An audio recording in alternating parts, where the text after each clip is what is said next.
Hello everybody, this is Jandy the Artsy-Rose, and welcome back to 100 Yume. I don't know why I always do that. Well, this is my, fourth day playing this.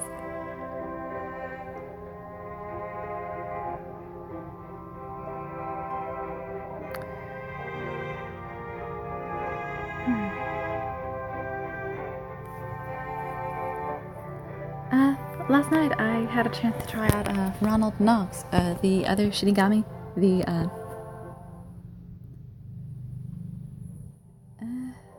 wasn't that bad. Hello, Snake. Nice to see you in the morning.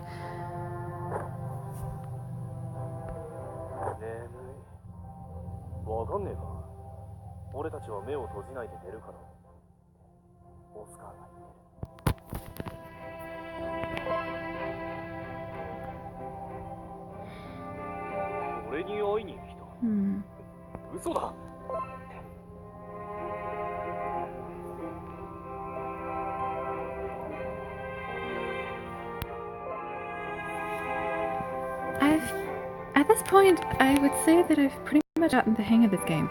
Oh my. Okay, we're close to getting the Undertaker, and apparently he's a sexy type. Much to the approval of two girls that I know of. They are big fans of the Undertaker. He is, he's basically the lovable, serious goof. He's basically a lovable goofball that you don't want to underestimate. And if you've read the manga like I have, you will know what exactly I'm talking about.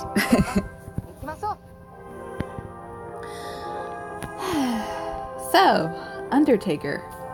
Like I said before, he is a deserted Shinigami who is still able to see without his glasses.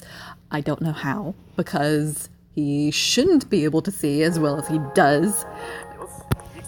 Oh my goodness, look at his chibi! His sprite! It's adorable! Let's see. Alright. I hope a certain somebody is watching me play this, because... well...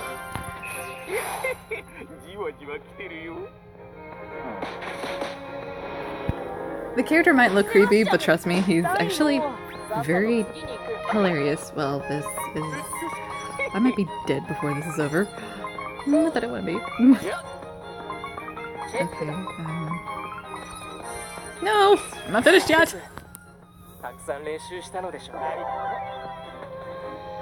Maybe it was too early for me to come here. No! I don't want to die yet! No! Alright. I gotta hurry up. I gotta live! I don't want to die! I don't want to die! I'm gonna die! Oh, my family! Oh, everyone thinks everyone I know thinks I'm dead! I'm gonna be stuck here forever! Although, I guess I really wouldn't be stuck here forever if I'm dead. Great. Let's see. Fever help. I need fever help.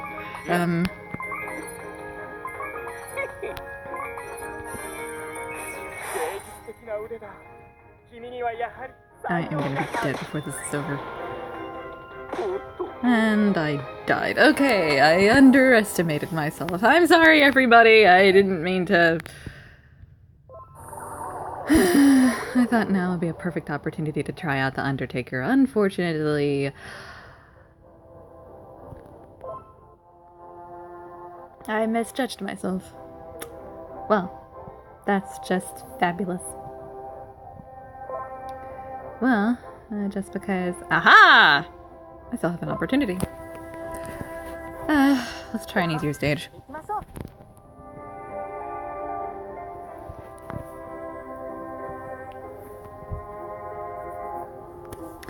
So, the importance of the Undertaker in Black Butler. He's a very interesting character, but what does he do since he's no longer a Shinigami? You know those people that like to prepare corpses for funerals? That's what he does. So... But why?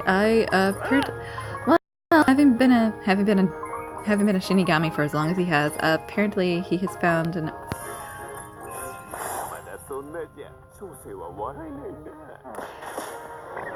I guess he finds he has an aesthetic interest in corpses, or he just likes the idea of making them beautiful for their before their final departure. It's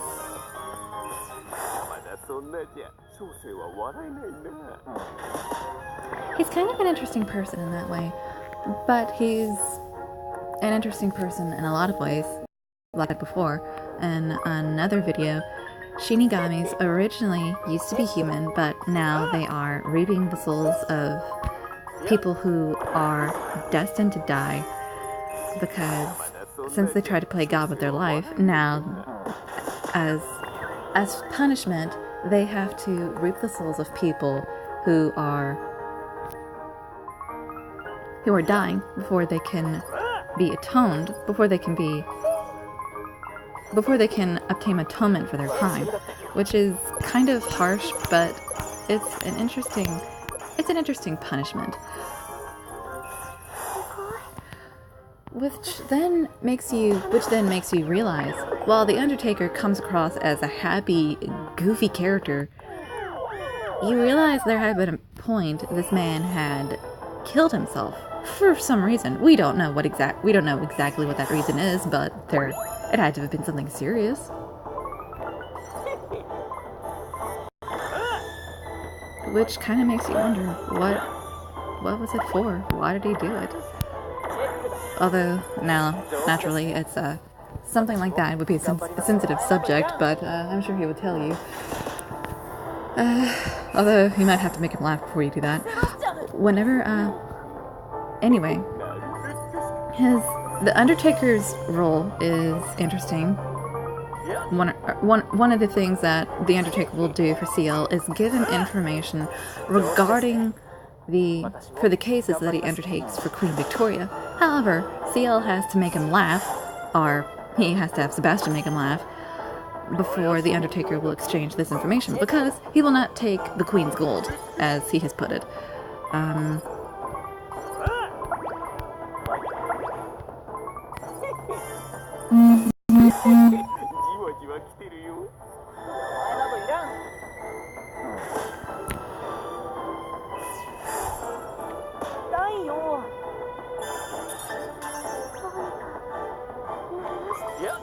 Let's see. I wonder if I can charge up the Undertaker before all this is over, but I don't think I'm gonna get that opportunity. Sorry, fangirls. Sorry. I'm gonna get an opportunity. I'm gonna make it happen. Nah. Hi, Undertaker.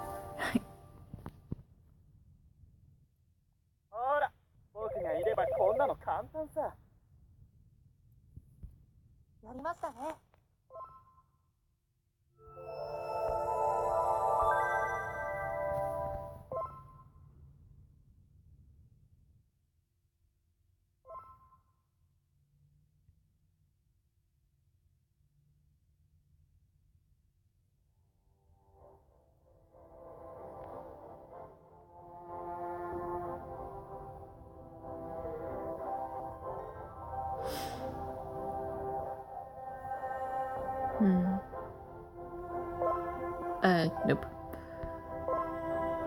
Well, apparently I can't. That's all for today. That's kind of a real bummer. I was having to do more.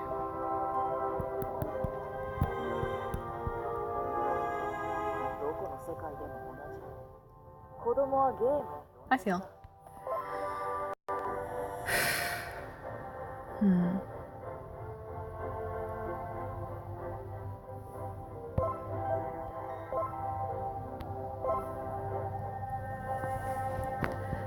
Well, let's see if I can do this. I'd kind of like to... Oh, is this really all I have to do?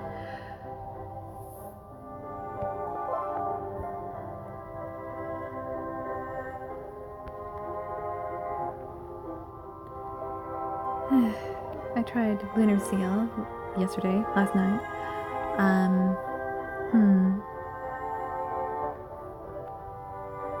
Well, someone left Seal. There's a heart near his name. I wonder how soon I wonder how soon we'll be able to try the other versions. Let's see.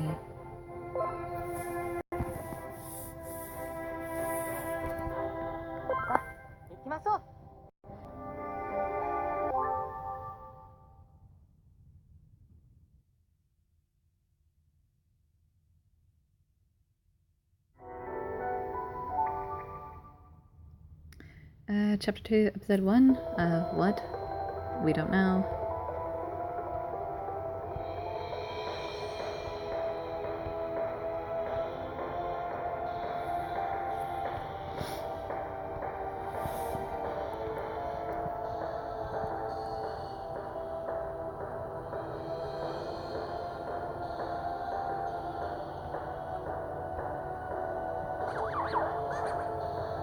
Right, those guys look creepy. Right. Can I kill them? Can I kill them? I wonder what they are exactly. They make me think of the darkening from Corpse Party.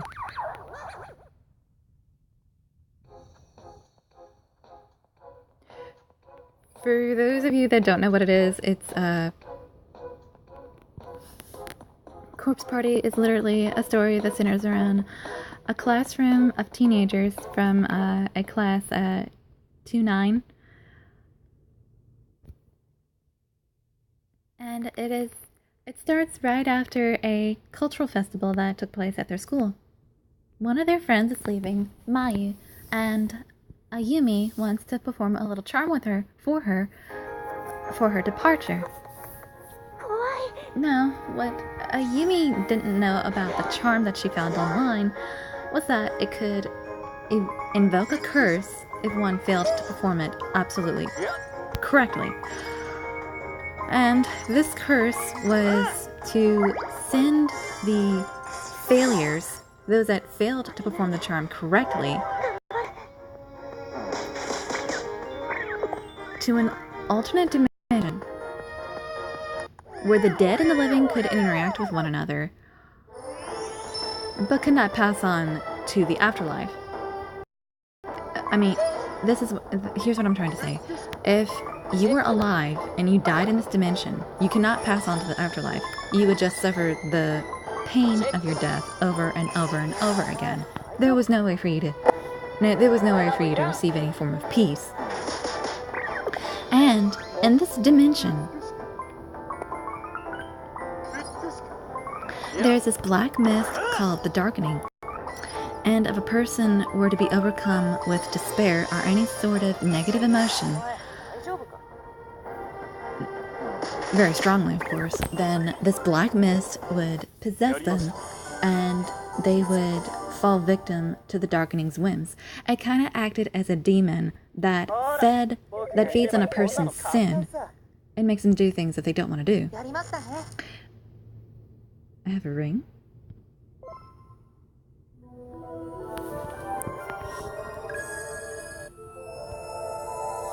Oh.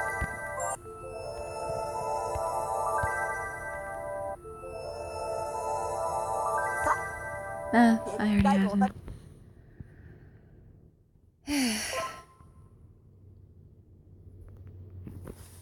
It's really creepy, and the mist can also do various other things.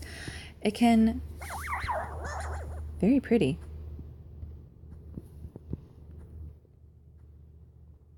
It can make you shapeshift. You will act differently than you normally are if you are under its possession. And it takes on the form of, like I said, a black mist, and if it were to have any other feature, it would have a set of glowing eyes that looked incredibly creepy in the dark. There was this one case where Naomi was recovering in the infirmary while her friend Seiko went to look for their classmate's sister, Yuka. And Naomi was attacked by the Darkening while she was in the infirmary. And then eventually we have this picture of this physically bodied black mist with glowing eyes reaching out for her. And if you were to see something like that at nighttime, naturally you would be creeped out. It has been a year since I last checked out Corpse Party, and remembering that image when I am trying to sleep naturally creeps me out.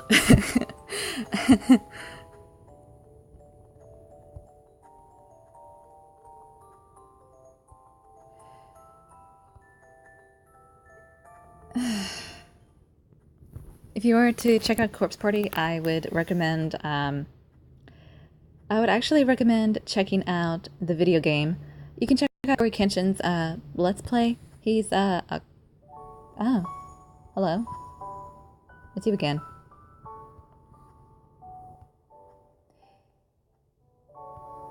His channel is curse word free, kind of like mine.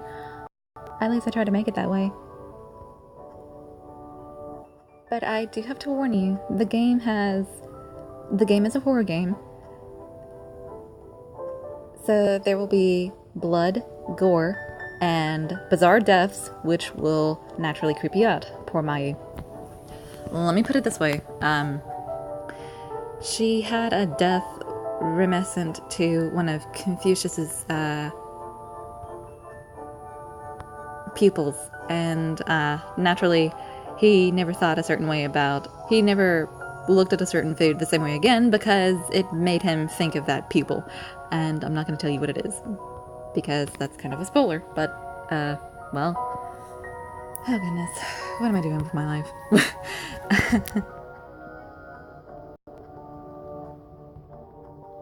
I'm sorry that I can't read what's really going on in the story.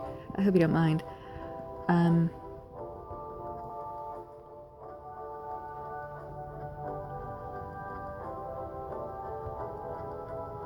What exactly is this little fella supposed to be? A cross between a cat and a hybrid? A cat and a hybrid? A cat rabbit?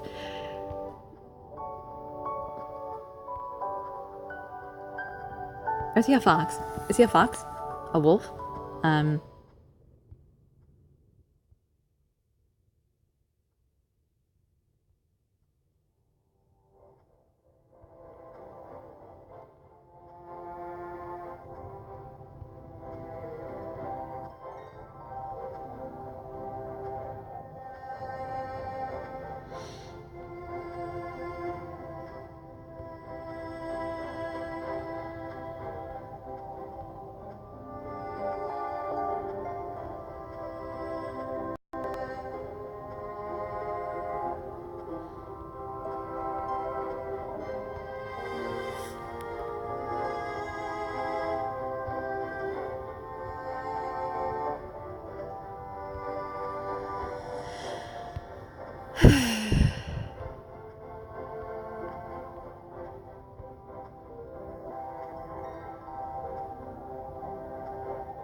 It'd be nice to know what's going on in the story, but I've got no way to know that. Well, maybe I would if I actually had some way to translate this, but I can't read Japanese. Oh, I have a gym now. That's great.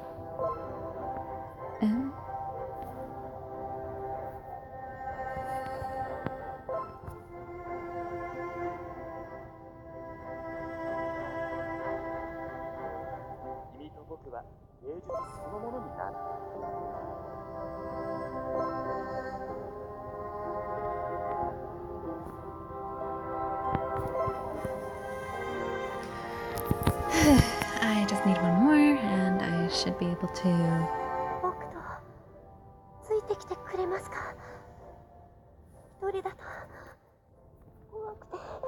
I wonder what he's saying. He looks so timid.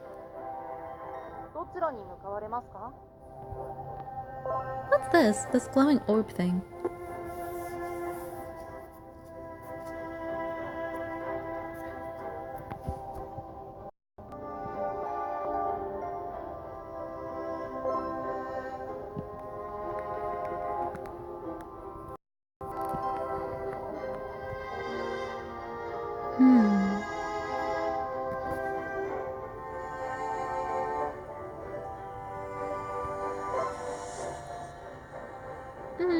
No. No, thank you.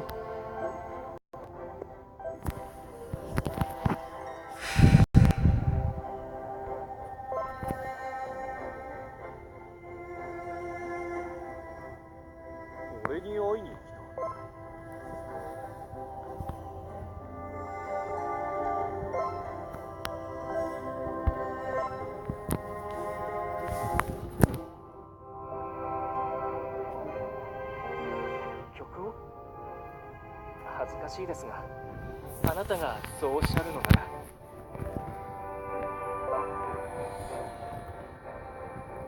どちらに向かわれますか？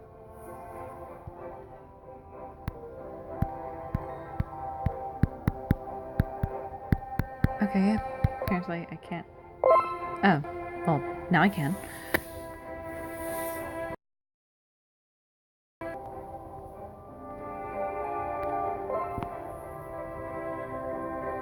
If I were to go here, would I get a gem? If I were to go... Any... Let's take Goyle with us this time.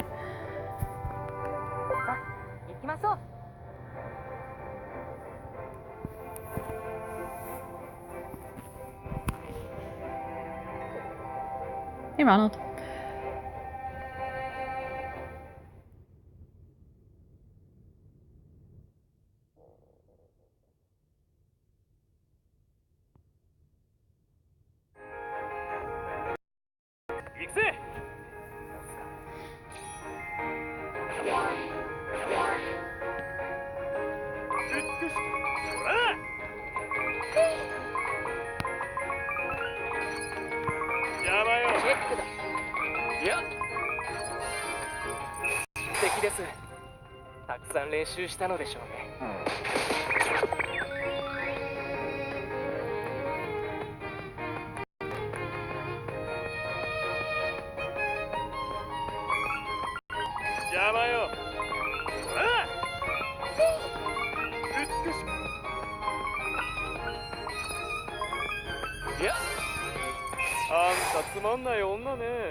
Here's something I never pointed out with the Shinigami.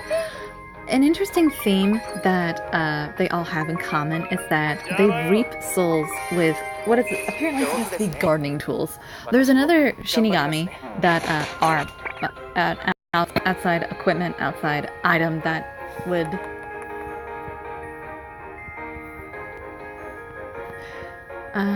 well, you know what I mean. That could be, you know what I'm trying to say, use for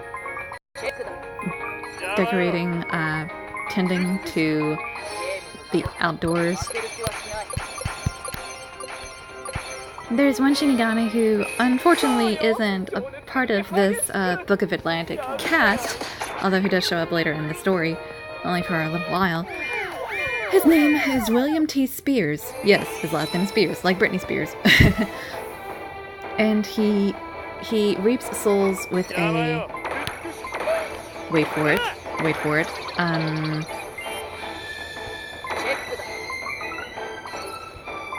A pruner. You know a tree pruner? That long elongated item, that long elongated blade that you can snip tree branches off with. So far we have Ronald, who reaps the souls with a lawnmower. That's incredibly scary because I am afraid of lawnmowers. No lie. And Grail has a chainsaw. I also hate chainsaws.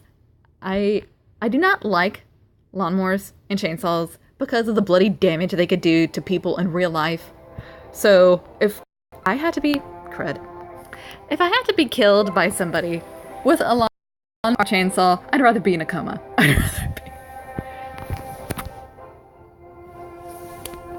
I'm also afraid of heights. You have the tradition. You also have the oddball Will, who has a pruner who reaps souls with a tree pruner, and then you have the Undertaker who used to reap souls in the classical way. Anyway, I think that's all. That'll be all for this morning. I'm Jandy the Artsy-Rose, and I shall see you in another video. Goodbye. Nah, if only I can stop my video. Bye!